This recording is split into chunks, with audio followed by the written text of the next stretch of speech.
Hey everyone, welcome back to the channel. Today we're diving into a hot-button topic, student loan forgiveness. It's a huge discussion in politics and economics right now, and it's something that affects millions of people. Whether you have loans yourself, you're about to take them out, or you're just trying to figure out where you stand. So let's break it down. Is student loan forgiveness really fair to everyone? Let's start with the basics. Student loan forgiveness is a policy that, in simple terms, wipes away a portion or all of a person's student loan debt. For those of us who have graduated, it sounds like a dream come true, right? But like most dreams, there's a catch, and that catch is fairness. Here's the big question. Who benefits from student loan forgiveness? Well, the answer isn't so simple. On one hand, it's obvious. People with student loans get relief, and that sounds great. But here's where the debate begins. Does forgiving loans really help everyone equally? Let's start with the numbers. In the US, the average student loan debt is around $37,000. And surprise, surprise, who holds the most debt? It's people who went to college, often in hopes of landing a job with better pay. But the reality is that student loan debt is disproportionately carried by people from lower-income backgrounds, women, and people of color. So, forgiving loans could help these groups get back on their feet and provide more opportunities for wealth building. Here's a shocker.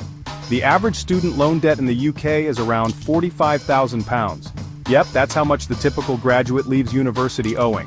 And just like in other countries, the numbers tell us a lot about who's really carrying that burden, so who's most affected. In the UK, the majority of student loan debt isn't carried by the wealthy. Think about your neighbor or that friend who graduated without debt. They've worked hard to save, maybe delayed getting a house, or took jobs they didn't love just to pay off their loans. Now, is it fair for them to watch people get their loans erased when they've been putting in the work to pay them off? That's the heart of the fairness debate. Now, I want to hear from you. Do you think student loan forgiveness is fair, or does it feel like some people are getting an unfair advantage? Drop your thoughts in the comments. I want to know what you think about this. So, let's talk solutions. What could be a fair middle ground?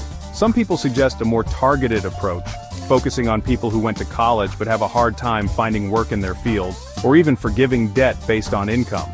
Others argue we should address the root cause of student debt by lowering college costs in the first place.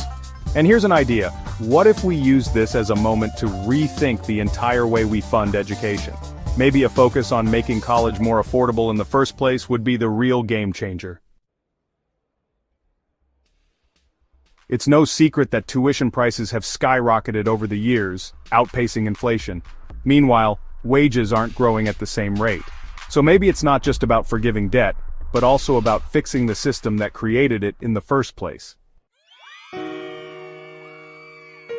In the end, student loan forgiveness has the potential to help millions of people.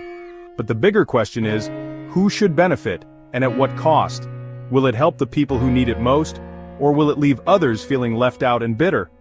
That's the challenge here, striking the right balance between fairness and the impact of such a large-scale policy. Whatever side of the debate you're on, one thing's for sure. Student debt is a problem that's not going away anytime soon, and we all need to find a way to make education more affordable for the next generation. So what do you think? Should student loan forgiveness be the answer, or is it just a band-aid on a bigger issue? Let us know in the comments, and if you enjoyed this deep dive, don't forget to hit that like button and subscribe for more discussions like this. Until next time, keep questioning, stay curious, and keep exploring. See you in the next one.